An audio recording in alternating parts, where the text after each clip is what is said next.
I can't understand, especially when you're that age. Hello? Why you wouldn't grind 24/7? What's that? Max? Maxon?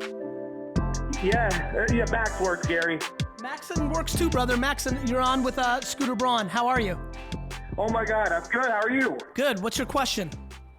Yeah, I was coming with a question. My brother, he is an EDM producer.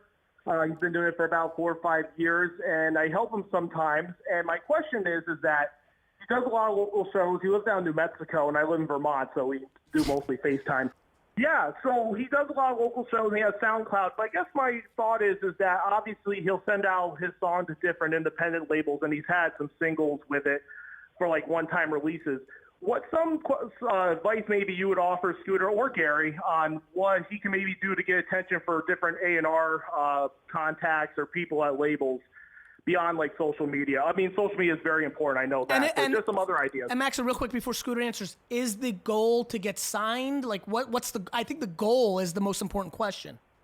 Yeah, definitely the goal would be to get signed. He's a senior at college now, and he has a friend who's been doing it with him since high school, and he's a junior. I know he's working contacts. He's studying abroad in Amsterdam, so he's been working with different leads in there too. Okay. I'm ready. I'm ready to answer, buddy. Okay. Yeah. I disagree with your goal, and it's against me being able to sign artists. But I just think with this equalizer we call the internet, and the fact that you now have Spotify saying they'll do direct deals with artists, and we have this platform, especially in a genre like EDM, where albums are very insignificant and it's all about singles and mostly touring.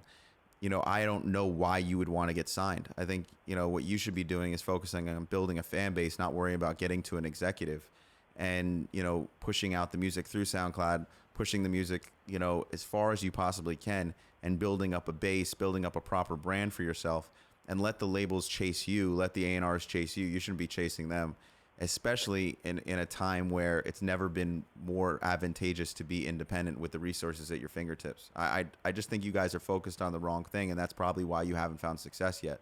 I think once you go ahead, I'm sorry. No, I just think once you focus on building the brand properly and just getting to the consumer and getting to the fans, I think you'll start to see success coming your way and not worry about how do we get the attention of some A&R.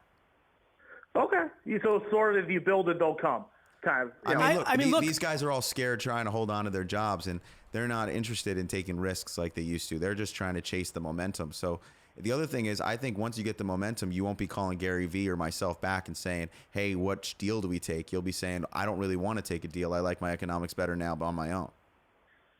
Yeah, no, I definitely can see that. Max, I want to paint a picture for you. You literally just called and said, yo, what kind of VHS video store should I open up? Like, I want to build the next Blockbuster, literally in the face of Netflix and Hulu and Amazon Prime and the golden era of OTT. That is literally no joke, in my opinion, what it's like to be thinking about. I disproportionately am passionate about getting signed in the moment of the I literally would rather, you have your brother's song be distributed in the background of a vlogger that's crushing YouTube right now than you getting discovered. Can I also add to this to just tell you?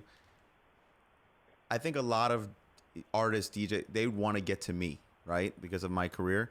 I would even say at 37, I'm afraid I'm becoming a dinosaur. Like, this technology has disrupted music so many times, and the resources are so there. I got kids now. I got, 100 different businesses.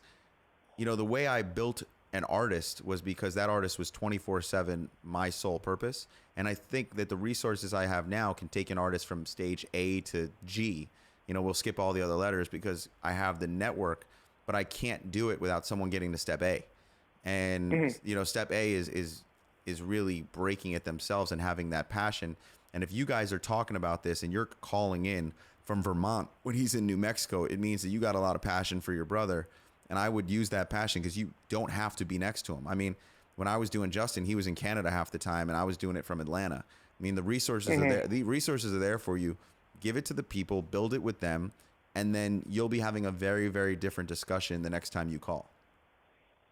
Okay, I definitely respect that. Max, and listen, I'm telling you this, and this is going to help a lot of people. the biggest vulnerability I see across the board in everything, in culture, business, life, is people are putting something on a pedestal that was yesterday without understanding what's going to happen tomorrow. This has happened already. The leverage has swung to the artist because distribution is controlled by the internet. Scooter's giving you tremendous advice in lieu of what he actually does for a living, in the same way that I tell big brands every day, don't hire agencies, even though that's what I do for a living. And the reason we're doing that is because first, we create other opportunities for ourselves because we're always hedging against the vulnerability of our current state. But second, because being historically correct is always going to be the value prop, there is absolutely no reason to pander to getting signed. You need to get the audience to love you. You need to get the music distributed and out there. And by the way, if this was 20, 30 years ago, you'd be saying, how do I get it distributed?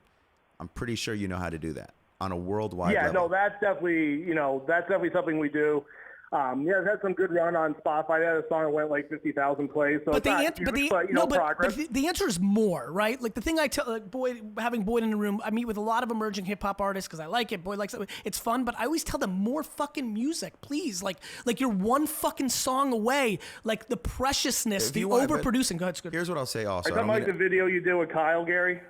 Yeah, and that was one of the early ones, right? And I just don't understand how people don't understand. An unbelievable part of this is more.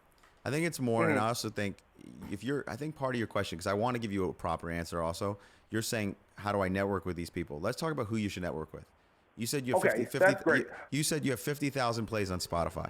Figure out who runs their songs, yeah. Okay, listen, figure out who runs playlists on Spotify for the genre you're in and do whatever the fucking takes to get to that person and make them believe in what you believe in.